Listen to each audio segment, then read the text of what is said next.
Good afternoon, everyone. My name is Bethany, and I am so honored to speak with you today about how pursuing my Master of Science in Nursing has transformed clinical judgment and my decision-making skills, along with just advancing my nursing career as a whole. As a clinical nurse leader, I have encountered numerous situations where my advanced education has not only sharpened my ability to make evidence-based decisions, but also integrate holistic patient care and enhanced my team collaboration skills. So today, I want to share some of the impactful clinical experience that I've experienced along my career and kind of reflect on how my higher education has kind of influenced my perspective and my practice throughout my individual cases.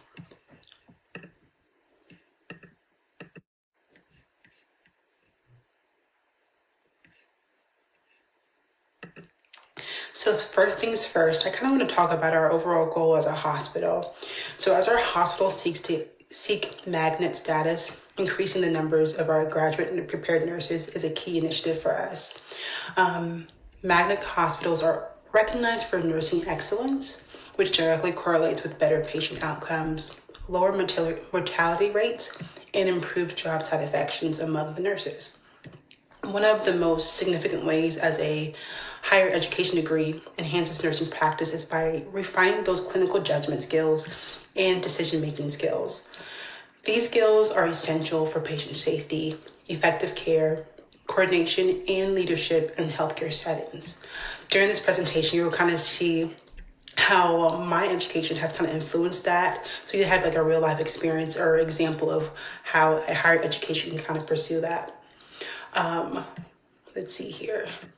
I did bring a life case study here with me, just from a previous example that I've had working with patients. And we kind of go over that and kind of express how my clinical thinking was changed throughout my education. So here is a very minimal breakdown of one of my case studies that I've worked with. So I work on an orthopedic unit, and one of the patients I used to care for, she was post-op and she was recovering from a tib-fib fracture. And that particular day, she had surgery and she had a tib-fib ORIF surgery done. And if you don't know, the ORIF stands for open reduction internal fixation. So usually one of the things that we do for that particular surgery is when they come out, they have a cast padding around that leg. So this particular patient, she was a 68-year-old woman with a history of diabetes and hypertension. And she showed signs of increasing pain and swelling at the surgical site, but that's nothing out of the ordinary after surgery. I was the one who admitted the patient from PACU during the day shift. I was able to kind of complete my whole assessment on her, recognize different signs, but nothing at the time seemed out of the ordinary. So when time came to, I reported all my findings, I charted them, and I reported what I had to night shift. Sometime during the night shift, the patient was experiencing more and more extreme pain, way more than what was expected for this particular procedure. The night shift had documented these changes, but they didn't really have no immediate interventions that had been initiated for that patient during the day. So coming on the next day, as the nurse that admitted her the day before and kind of had a little bit of history of what the patient was going through, looking at the leg, I was kind of concerned about the risk of the patient possibly having compartment syndrome or a possible underlying infection. Now, we usually do give antibiotics after surgery, but she was still showing a little bit of signs of that possibly that antibiotic wasn't really working for her. So my initial response was based on my nursing intuition, which is a critical aspect of the art of nursing. This kind of helped me prompt me to conduct a more in-depth assessment and kind of escalate my concerns. Utilizing the science of nursing, I reviewed the patient's vital signs, the lab results, and the physician's notes prior. And I kind of identified some early warning signs of compartment syndrome using both subjective and objective assessments. Like we learned in nursing school, the classic P's, the 6 P's. So she was definitely experiencing some pain, some paresthesia. She had a little bit of pallor on there and too.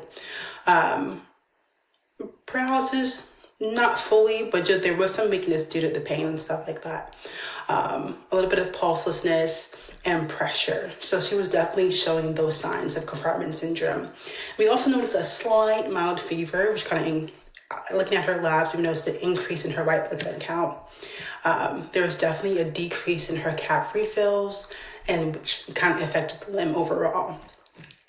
So we suspected early signs of an emergent complication. I was able to immediately collaborate with my interdisciplinary team and kind of advocate for an urgent surgical consult and ensure the patient received prompt interventions, which ultimately led to preventing further deterioration. So as you can see, working through this case study, you can see the different parts of the study that I was able to kind of take my advanced nursing. So now that we've been able to see a live example of a case study, let's take a look at what really makes up nursing in our decision making. So nursing, I totally believe, is both an art and a science. The art side of it involves developing a stronger clinical intuition, fostering those compassionate care skills, and understanding the different nuances of patient needs. When it comes to the science side, it kind of relies more on evidence-based practices, pathophysiology, and clinical reasoning to guide our interventions. Graduate education, as you advance in your education, kind of refines those elements by providing a deeper understanding of that pathophysiology and evidence-based guidelines. For example, there has been many studies that have showed and emphasizes that clinical judgment is shaped by both theoretical knowledge and experimental learning. So as you integrate higher education and with your clinical experiences, you're kind of able to use those information and those tools that you learn to be more proactive in your decision-making skills. So at this point, you're probably wondering, okay, I hear you, but like, why should I advance my degree? So one of the greatest benefits of having that higher education, going for that master's, is having the ability to move from reactive to proactive decision making. And having that skill can change your clinical experience drastically. Graduate education emphasizes early recognition of complications and the ability to act before a situation worsens.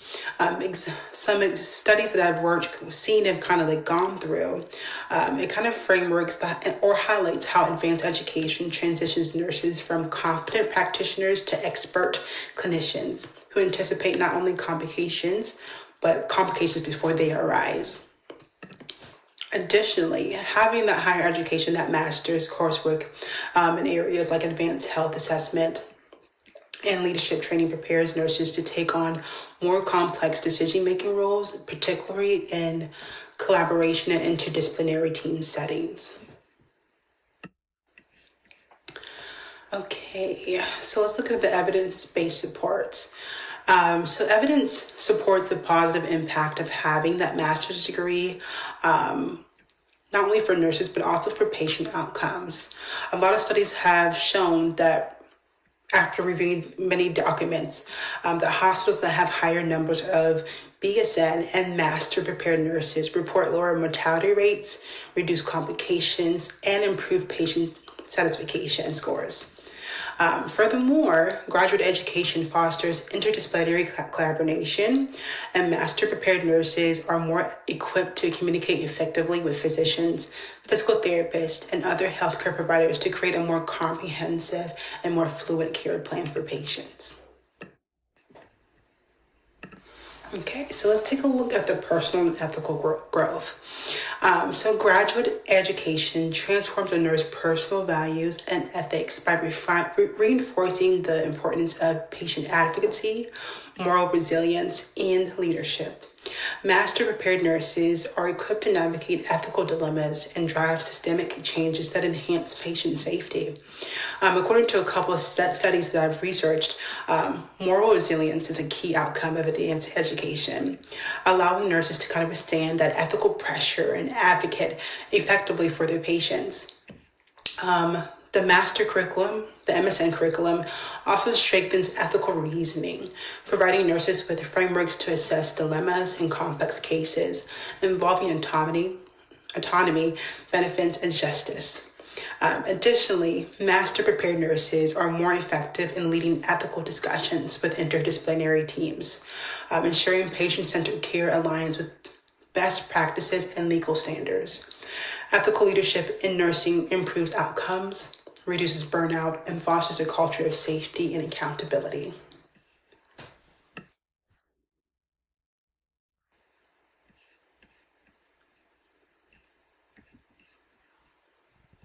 So, in conclusion, as a master education is a transformative journey that enhances our ability to make critical decisions, improve patient care, and elevate nursing as a profession.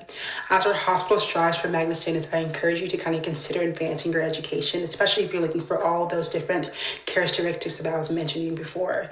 So thank you so much for staying with this presentation, and I hope you feel more encouraged to kind of advance your education. Thank you.